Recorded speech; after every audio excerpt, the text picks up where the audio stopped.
Islamic scholar Mufti Yousuf Taibi ويضع عنهم إصرهم والأغلال التي كانت عليهم فالذين آمنوا به وعزروه ونصروه أولئك هم المفلحون۔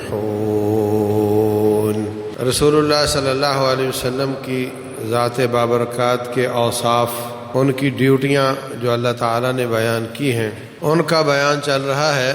فرمایا جو سابقہ قوموں پر اللہ کی طرف سے پابندیاں تھیں وہ بھی ہمارے نبی کم کر رہے ہیں، اور جو پابندیاں انہوں نے اپنے اوپر خود لگا لی تھیں وہ بھی میرے مصطفیٰ علیہ الصلوۃ والسلام ختم کر رہے ہیں۔ وہ پابندیاں جو اللہ تعالیٰ نے لگائی تھیں، جیسا میں نے عرض کیا تھا کہ وہ ہر جگہ نماز نہیں پڑھ سکتے تھے، صرف مسجد میں۔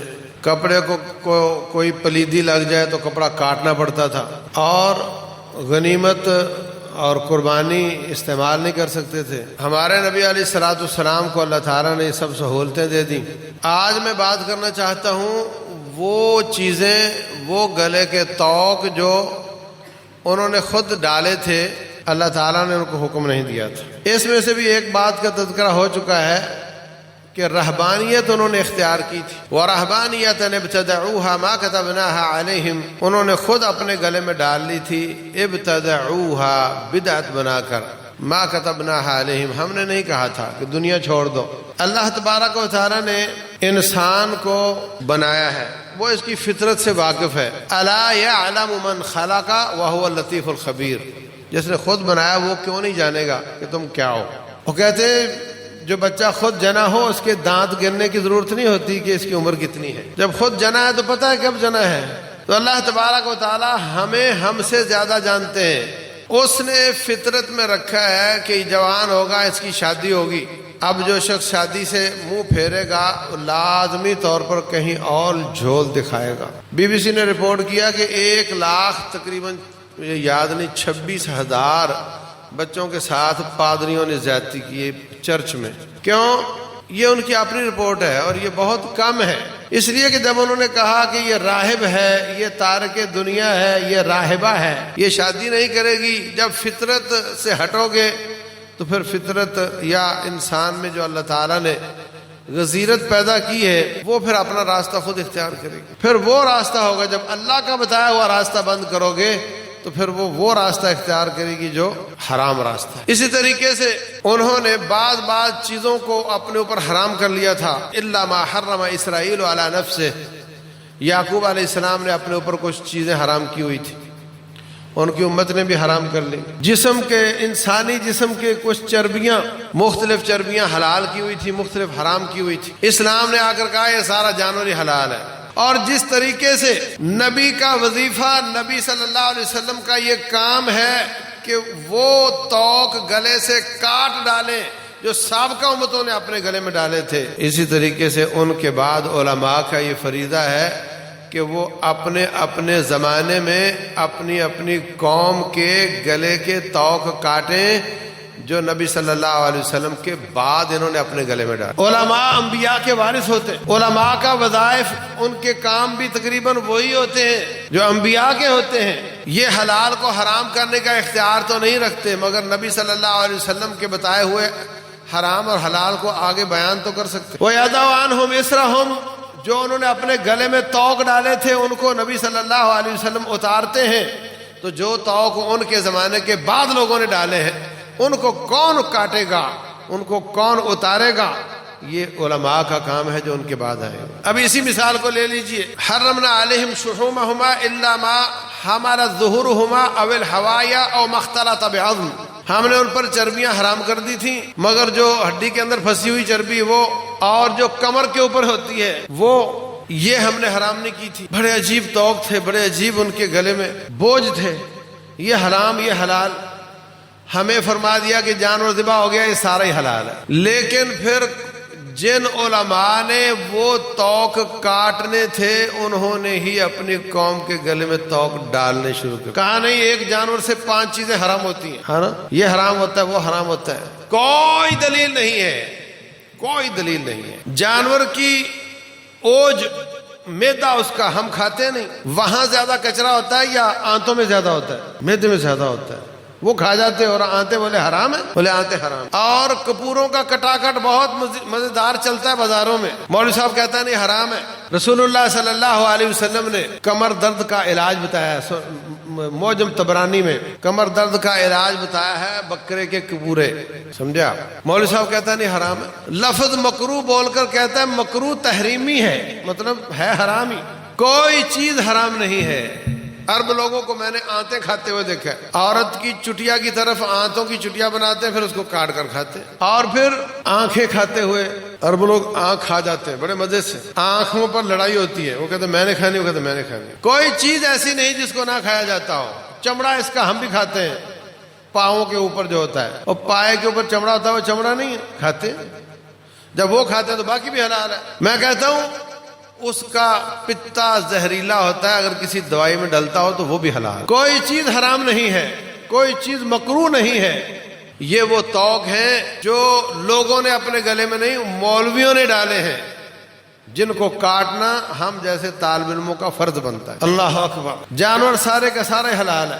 میں کہتا ہوں اس میں جو حرام مغز ہے وہ بھی حلال ہے، اس کا نام ہی حرام رکھا ہوا ہے. کوئی چیز حرام نہیں ہے، سب کچھ حلال ہے. جو جانور ذبح ہو گیا اور حلال تھا وہ سارا ہی جائز ہے کھانا، اس کی کوئی چیز پھینکنے کی نہیں ہوتی. چوڑی ہڈی کندھے کی قصاب وہ باہر پھینک دیتا ہے، کہتا ہے یہ نہیں کاٹنا، یہ باہر پھینکنی ہے، وہ بھی حلال ہے. کوئی چیز اس کی حرام نہیں ہے. اور باقی چیزوں میں کتنی اللہ تعالیٰ کی حلال کو کچھ مولویوں نے کچھ عوام نے حرام کر رکھا. ایک جانور ہے، شکل اس کی چوہے جیسی، چھلانگیں اس کی خرگوش جیسی ہوتی ہیں، اس کو وبر بولتے ہیں عربی میں. یہاں تو نہیں، افغانستان میں پایا گیا ہے، پایا جاتا ہے عام. وہاں کے لوگ اس کو حرام سمجھتے ہیں جبکہ وہ حلال ہے. سے کانٹوں والی، اس کے حرام ہونے کی کوئی دلیل نہیں. گھوڑا عہد نبوت میں مدینہ میں بھی کھایا گیا ہے، جنگ کے دوران بھی کھایا گیا ہے، اور ترکی وغیرہ میں باقاعدہ کھایا جاتا ہے، بالکل جائز ہے. زیبرا حلال ہے، اس کا شکار بھی حلال ہے. اس کو کہتے ہیں جنگلی گدھا.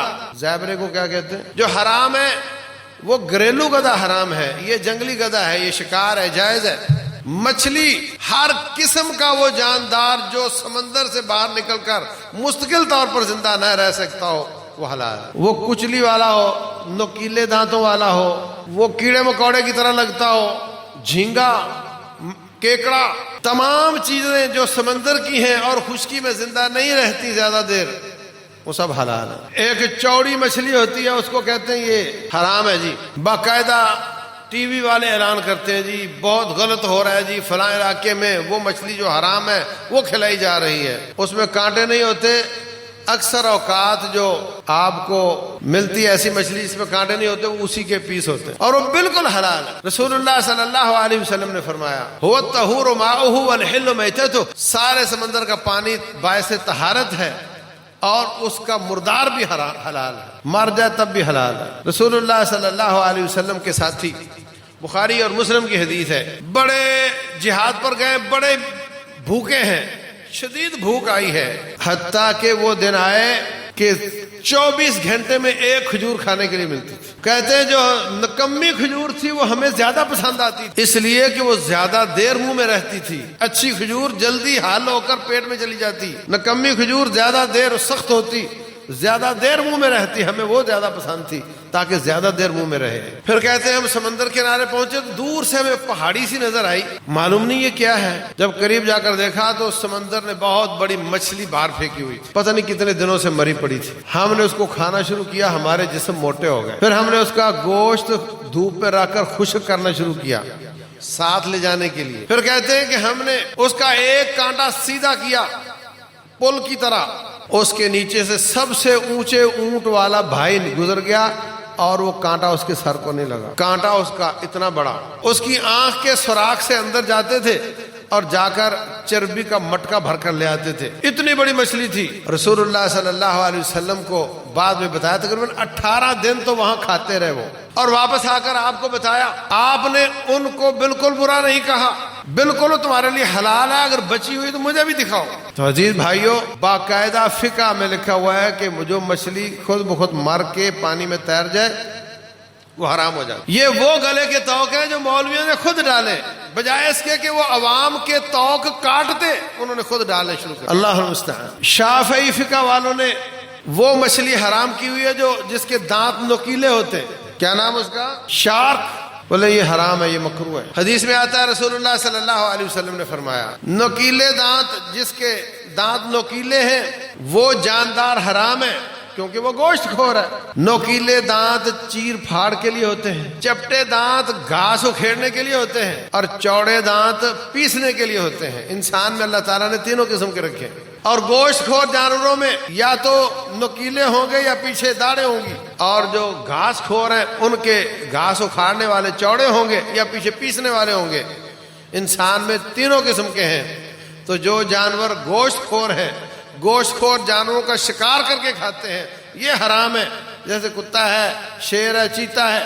لیکن یہ خشکی کے جانوروں ان کا قانون ہے، تری اور سمندر کے جانوروں کا یہ قانون نہیں ہے، بات کو یاد رکھو۔ وہ جانور جو خشکی میں بھی زیادہ دیر زندہ رہ سکتے ہیں، مستقل زندہ رہ سکتے ہیں، سمندر میں بھی زندہ رہ لیتے ہیں، ان میں یہ قانون لاگو ہوگا کہ جس کے نوکیلے دانت ہوں گے وہ حرام ہوگا۔ لیکن وہ جانور جو پانی سے باہر نکل کر زندہ نہیں رہ سکتے وہ سارے کے سارے حلال ہیں، اس کا نام کوئی بھی آپ رکھیں۔ پرندوں کے بارے میں فرمایا جو پرندے شکاری ہیں، گوشت خور ہیں، جانور کو شکار کر کے کھاتے ہیں اور اس کے پاؤں میں وہ صلاحیت ہے جانور کو پکڑنے کی، یہ والے پرندے حرام ہیں، جیسے کوا ہے، چیل ہے، باز ہے، شکرا ہے، شاہین ہے۔ مرغی اس کا پانچا وہ شکار کر کے نہیں کھاتی، اگرچہ کچھ گوشت بھی وہ کھا لیتی، وہ حرام نہیں ہے۔ تو خشکی کے جانوروں کے قاعدے الگ ہیں، سمندر کے جانوروں کے قاعدے الگ ہیں۔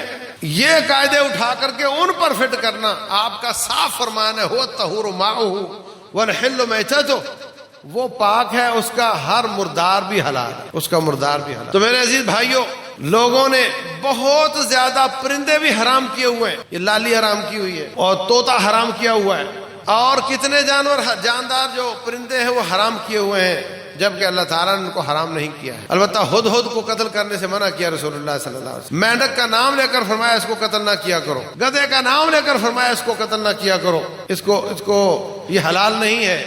تو جس کا نام لے کر بتا دیا وہ تو حرام ہے، لیکن بلا وجہ چیزوں کو اللہ کے حلال کو حرام کرتے چلے جانا، اس پر میرے رب کو غصہ آتا ہے۔ رسول اللہ صلی اللہ علیہ وسلم حضرت زینب کے گھر جاتے ہیں تو کافی دیر لگ جاتی ہے، باقی گھروں میں اتنا وقت نہیں لگتا۔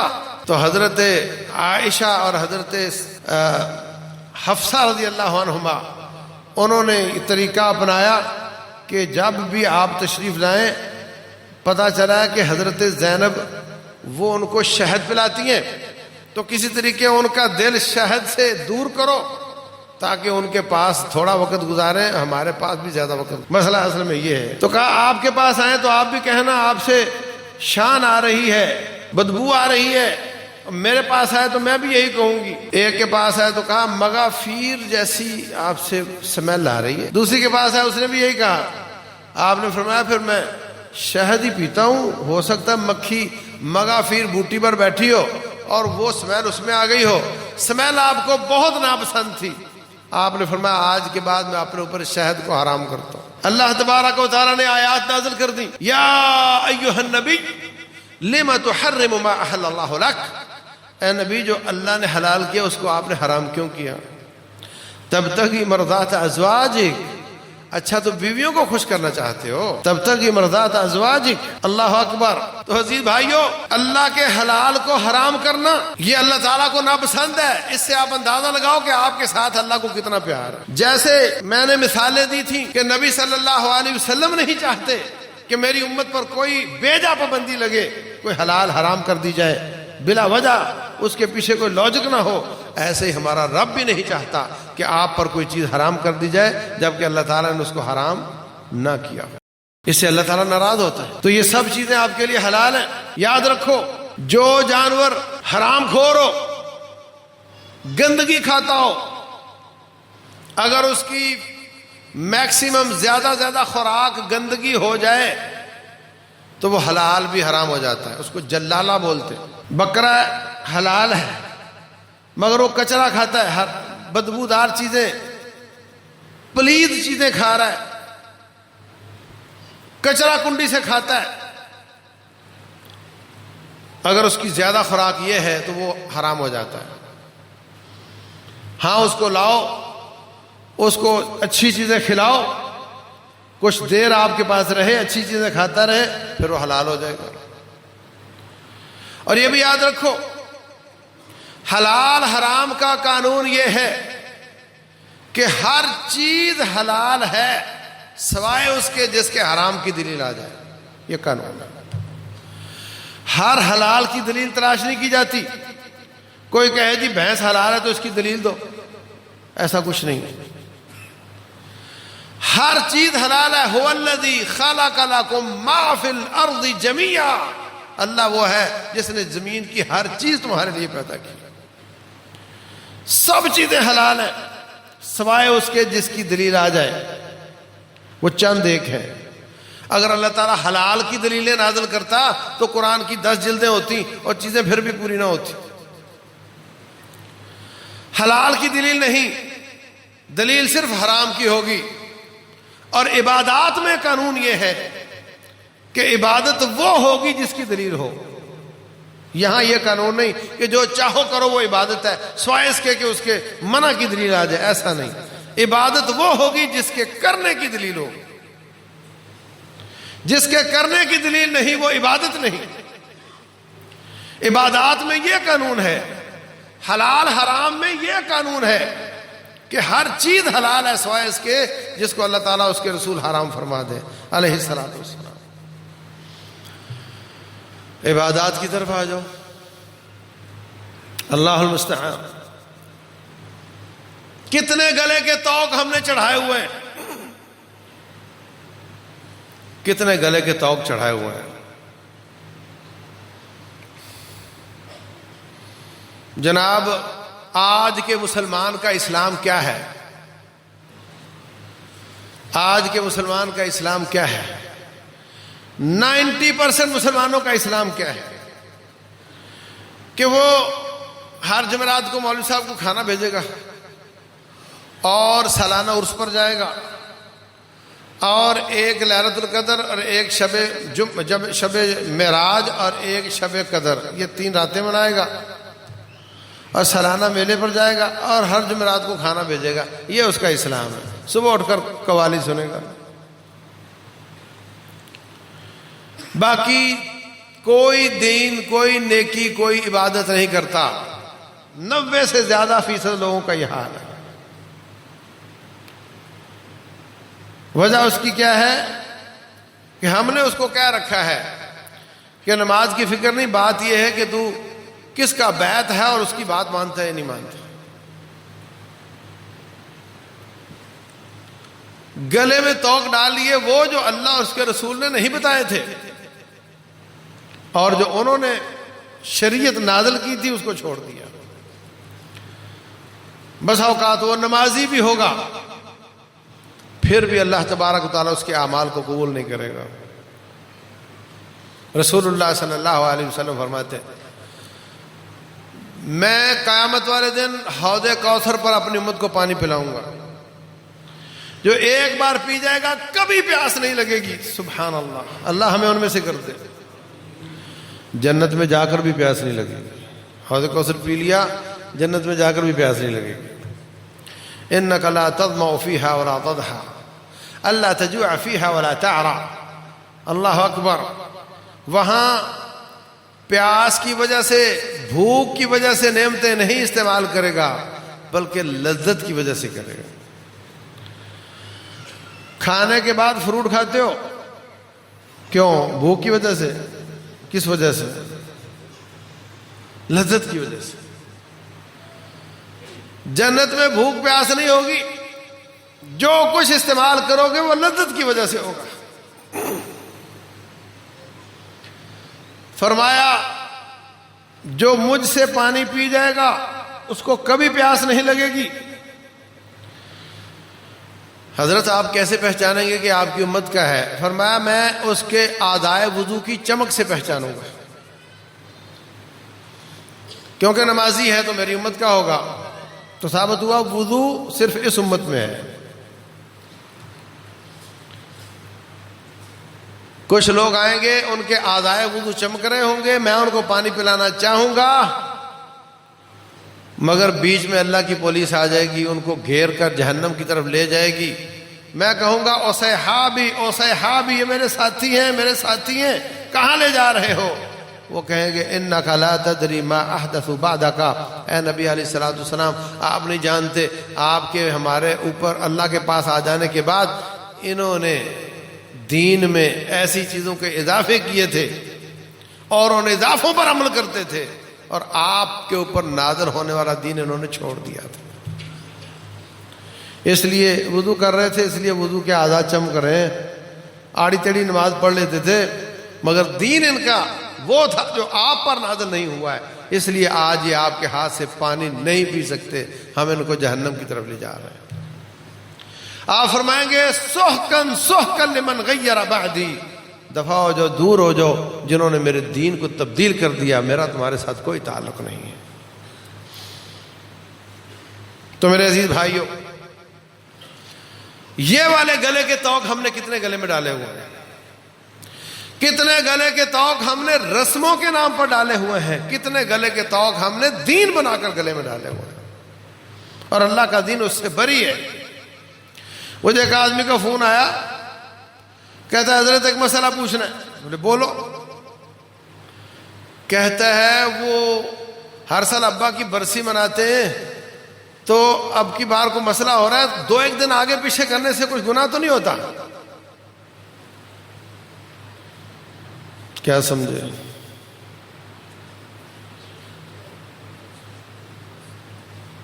لا حول ولا قوت الا باللہ۔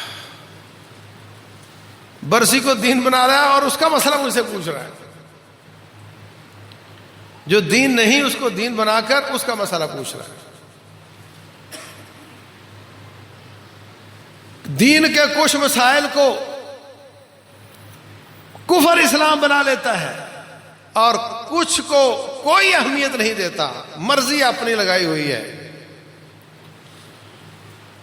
ایک آدمی کا مجھے فون آیا، کہتا ہے میرا بھائی برطانیہ سے آ رہا ہے، راستے میں عمرہ کرتے ہوئے آنا چاہ رہا ہے، اور اس کو اللہ نے بیٹا دیا ہے، اور برطانیہ والے 2 سال عمر سے پہلے ختنہ کرنے کی اجازت نہیں دیتے، تو اب مجھے بتاؤ کہ وہ بچہ بغیر ختنے کے حرم پاک میں جا سکتا ہے کہ نہیں جا سکتا؟ مطلب یہ کہ وہ کافر ہے، ختنے کا نام مسلمانی رکھا ہوا ہے، مسلمانی، مطلب نہیں کرے گا تو کافر ہوگا۔ تو مجھے ہنسی آ گئی، میں نے کہا اس کا ابا، اس کی داڑھی ہے؟ کہتا نہیں۔ تو میں نے کہا جب وہ جا سکتا ہے تو یہ بیچارہ معصوم کیوں نہیں جا سکتا؟ تو کہتا ہے یہ کیا بات ہوئی، کہاں داڑھی اور کہاں ختنہ؟ میں نے کہا کہاں نہیں، ایک ہی حدیث ہے، اسی میں ہی ختنہ ہے، اسی میں ہی داڑھی ہے۔ فرمایا 10 چیزیں فطرت کا تقاضا ہے، ان میں سے ایک مونچھوں کو کاٹنا، ناخن کاٹنا، بغلوں کے بالوں کو کھیڑنا، زیر ناف کو چھیلنا، اور اسی میں ہی داڑھی کو معاف کرنا ہے اور اسی میں ہی ختنہ کرنا ہے۔ ایک کو تم نے کفر اسلام بنا لیا، اور دوسرا روزانہ چھیلتے ہو، شرم نہیں آتی، اور اسی شکل میں رب کے دربار میں جاتے ہو، اور اسی شکل میں مرو گے، اور اسی شکل میں رب ذوالجلال کے دربار میں پیش ہو گے۔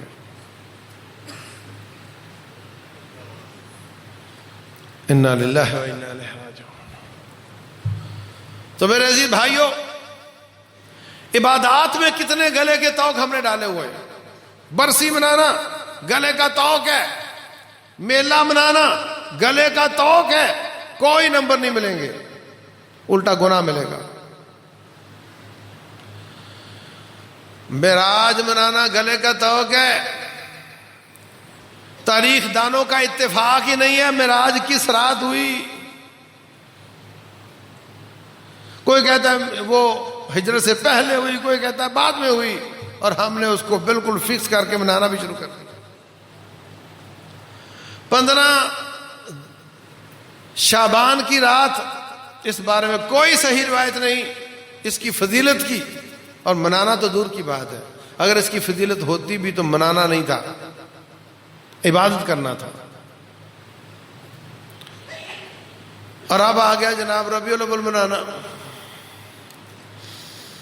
نبی صلی اللہ علیہ وسلم کے زمانے میں نہیں، عہد صحابہ میں نہیں، عہد تابعین میں نہیں، عہد تبع تابعین میں نہیں، تقریباً 6 ہجری میں مظفر الدین نام کا کوئی ظالم خلیفہ تھا، اس نے یہ بدعت شروع کی کہ عیسائی اپنے نبی کو مناتے ہیں تو ہمارا نبی کمزور ہے کوئی، ہم بھی منائیں گے۔ اور آج آپ دیکھ لو، لاکھوں کروڑوں روپیہ لگا دیا جاتا ہے نبی صلی اللہ علیہ وسلم کی جوتی، ہاں سینے پہ لگائی ہوئی ہے نا، اور جوتی پر آپ کا نام لکھا ہوا ہے، اور جوتیوں کے ساتھ استقبال کیا جاتا ہے، آمد ہے جی آمد ہے، جوتیاں لٹکائی ہوئی ہیں، جوتیوں کے ساتھ نبی صلی اللہ علیہ وسلم کی آمد کا انتظار کیا جاتا ہے۔ یہ دین ہے۔ گدھوں گھوڑوں کے ساتھ ملتان میں ایک خوبصورت لڑکی کو بٹھا کر جلوس نکالا کہ بولے حوریں بھی آئی ہوئی ہیں، بڑھتا جائے گا، بڑھتا جائے گا، بڑھتا جائے گا۔ جب دین نہیں ہے تو بڑھتا جائے گا، جو چاہو بڑھا لو، اس میں لسی میں پانی ڈالتے جو بڑھتی جائے گی۔ یہ دین نہیں، رب کعبہ کی قسم ہے، یہ دین نہیں۔ نبی صلی اللہ علیہ وسلم کی محبت کا تقاضا یہ ہے کہ ان کی بات مانی جائے، اور دین سائنٹیفک ہے، رب ذوالجلال کی طرف سے ہے، بندے کی طرف سے نہیں ہے، اللہ کی طرف سے۔ دین میں اضافہ میرے مصطفیٰ علیہ الصلوۃ والسلام اپنی مرضی سے نہیں کرتے ہیں۔ وَمَا يَنطِقُ عَنِ الْهَوَىٰ إِنْ هُوَ إِلَّا وَحْيٌ يُوحَىٰ۔ ایک ہوتا ہے دنیا میں اضافہ، وہ اچھا کام ہوتا ہے۔ ہمارے پہلے پنکھے نہیں ہوتے تھے، پنکھے آ گئے، پہلے موٹر نہیں ہوتی تھی، موٹر آ گئی، پہلے بجلی نہیں تھی، بجلی آ گئی۔ ایک ہوتا ہے دین میں اضافہ، یہ جرم ہے، بہت بڑا جرم ہے، دین میں اضافہ جرم ہے۔ رسول اللہ صلی اللہ علیہ وسلم فرماتے ہیں اشد الناس جرمن، ساری کائنات میں شدید مجرم وہ شخص ہے جس کے سوال کرنے سے شریعت میں اضافہ ہو جائے، پابندی بڑھ جائے، ایک چیز حرام نہیں تھی اس کی وجہ سے حرام ہو جائے، وہ سب سے شدید مجرم ہے۔ حرام رب نے کی ہے مگر اس کے سوال کی وجہ سے ہے، یہ سب سے شدید مجرم ہے۔ اور اگر حرام خود ہی کر لیا ہو تو، پابندیاں خود ہی بنا لی ہو تو، عبادت خود ہی بنا لی ہو تو، جو شخص اپنی طرف سے عبادت گھڑتا ہے وہ رب ذوالجلال کی کرسی پہ بیٹھنے کی کوشش کرتا ہے، کیونکہ یہ اختیار صرف اللہ تعالیٰ کے پاس ہے۔ تو یاد رکھو، کوئی بھی عبادت ہو اس میں 6 چیزیں ہونی ضروری ہیں۔ نمبر 1، جو بھی عبادت ہوگی اس کی کیفیت آسمان سے آئے گی، کیفیت خود نہیں بنا سکتے۔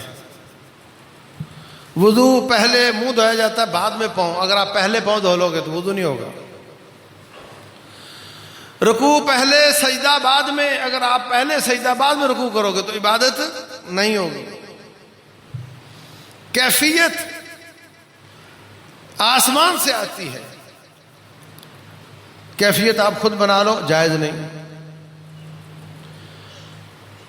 کوفے کی مسجد میں کچھ لوگ انہوں نے سبحان اللہ الحمدللہ اپنی کیفیت سے پڑھنا شروع کیا۔ عبداللہ بن مسعود رضی اللہ تعالیٰ عنہ نے شدید ڈانٹا ان کو، غلط ہے۔ 4 رکعتیں پڑھنے سے اجر ملتا ہے ظہر میں، تو 5ویں میں کیا حرج ہے؟ جب 4 کا اجر ہے تو 5ویں بھی اس میں فاتحہ ہوگی، اس میں قرآن ہوگا، اس میں سبحان ربی العظیم ہوگا، سبحان ربی الاعلیٰ ہوگا، کون سی چیز بری ہے؟ 5 پڑھا کرو۔ اگر یہ سوال ہے کہ اس میں کیا حرج ہے، اس میں حلوہ ہوتا ہے، اس میں دودھ ہوتا ہے، اس میں چینی ہوتی ہے، اس میں تو کیا حرج ہے؟ اس میں اوپر پڑھا گیا تو قرآن ہوتا ہے، تو قرآن کی آیتیں ہوتی ہیں، تو اس میں کیا حرج ہے؟ یہ قاعدہ اسلام کا نہیں کہ اس میں کیا حرج ہے، اس میں سب سے بڑا حرج یہ ہے کہ یہ عبادت میرے مصطفیٰ نے نہیں بتائی صلی اللہ علیہ وسلم۔ اگر یہ قاعدہ ہوتا تو پھر 5 رکعتیں پڑھو، 6 پڑھو، کہ جب 4 باعث اجر ہے تو 5 بھی باعث اجر ہونی چاہیے۔ نمبر 1، اس کی کیفیت آسمان سے آتی ہے۔ نمبر 2، اس کی کمیت، کوالٹی اور کوانٹٹی، یہ تو یاد ہے نا آپ کو، اس کی عدد، اس کا تعداد۔ وہ جو کوفے کی مسجد میں تھے انہوں نے گن کر سبحان اللہ پڑھنا شروع کیا، کہا جب آپ اپنے گناہ نہیں گنتے تو اپنی نیکیاں کیوں گنتے ہو؟ جس کو اللہ نے اوپن چھوڑا اس کو اوپن رکھو، جس کو اللہ اس کے رسول نے گننا کہا اس کو گنو۔ نہ کیفیت نہ کمیت، دونوں چیزیں تمہاری طرف سے نہیں ہونی چاہیے، اگرچہ بنیادی طور پر سبحان اللہ الحمدللہ عبادت ہے، مگر اس کی کیفیت اور اس کی تعداد تم نے اپنی طرف سے گھڑ لی ہے، اس لیے یہ بدعت ہے۔ عبداللہ بن مسعود رضی اللہ تعالیٰ عنہ فرماتے ہیں ابھی تو میرے مصطفیٰ علیہ السلام کے زیر استعمال برتن بھی نہیں ٹوٹے، ابھی تو ان کے زیر استعمال کپڑے بھی پوسیدہ نہیں ہوئے، تم نے اسلام میں اضافہ شروع کر دیا۔ ہمارے یہاں کیا چلتا ہے؟ 1000 دانے کی تسبیح، 500 دانے کی تسبیح، فلاں کام کے لیے اتنی تسبیحاں نکال دو، فلاں کام کے لیے اتنی تسبیحاں نکال دو۔ نمبر 3، جنس، عبادت کی جنس، یہ آسمان سے آتی ہے، اپنی طرف سے نہیں ہو سکتی۔ اللہ اکبر۔ کوئی بھی عبادت ہے وہ تب عبادت ہوگی جب آسمان سے اس کی اجازت ملے گی، ورنہ وہ عبادت نہیں ہوگی۔ بات سمجھ آئی؟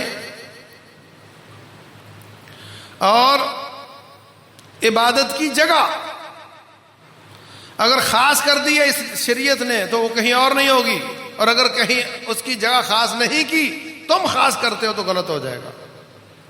حج صرف حج کے علاقوں میں ہو سکتا ہے، اگر آپ ادھر شروع کر دو گے جیسے لوگوں نے کیا ہوا ہے، جائز نہیں ہوگا، بدعت۔ جانور ذبح کرنا بیت اللہ میں لے جا کر مسنون ہے، اگر قبروں پر کرو گے تو شرک بھی ہوگا، بدعت بھی ہوگا۔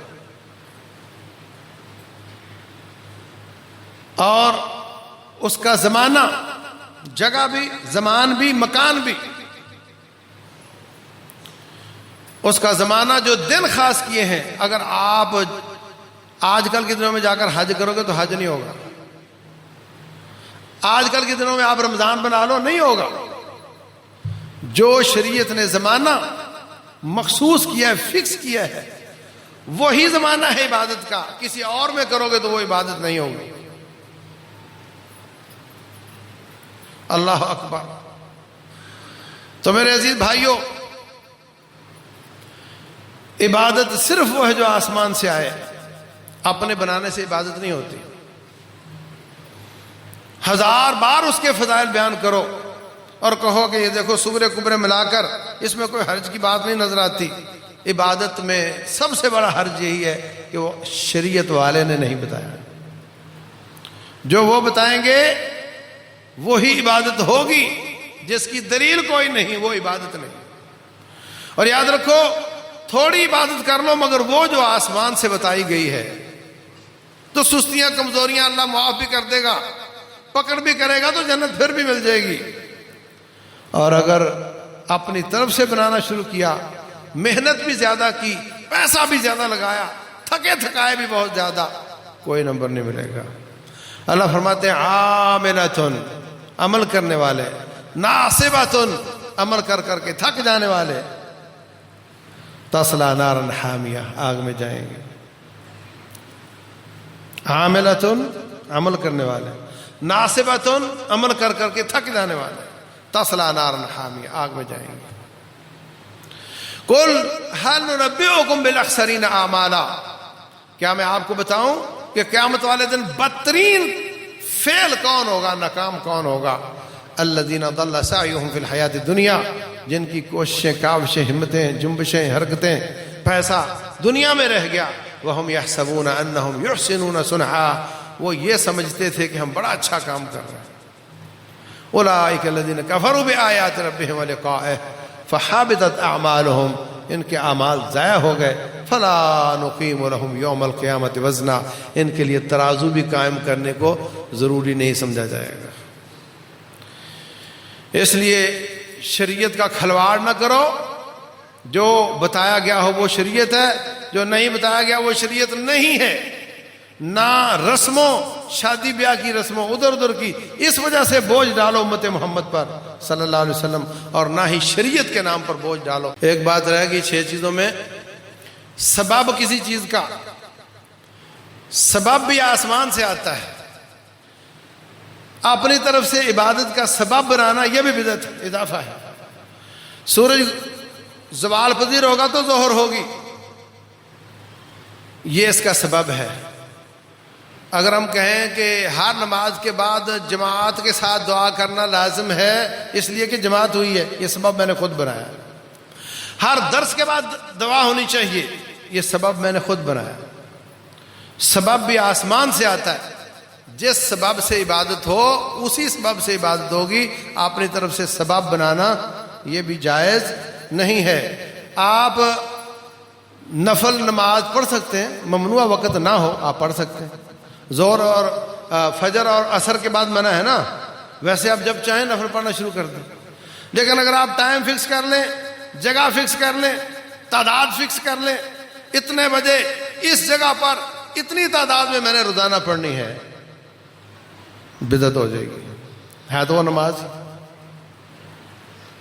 تو جب آپ دعا کی جماعت کرواتے ہیں، روٹین میں آپ نماز سے پہلے دعائیں کرو، نماز کے بعد کرو، ہاتھ اٹھا کر کرو، نہ اٹھا کر کرو. لیکن جب آپ کہیں کہ نہیں ہر جماعت کے بعد ہاتھ اٹھا کر دعا کی جماعت کروانا ضروری ہے، اور اگر کوئی چھوڑ کر چلا جائے تو اس کی نماز غلط ہو جائے گی، ناقص ہو جائے گی، وہ گناہگار ہوگا، یہ تصور پیدا ہو جائے تو یہ بدعت ہو جاتی ہے. اللہ تبارک و تعالی جو میں نے عرض کیا سمجھنے اور عمل کرنے کی توفیق دے. وما علینا الا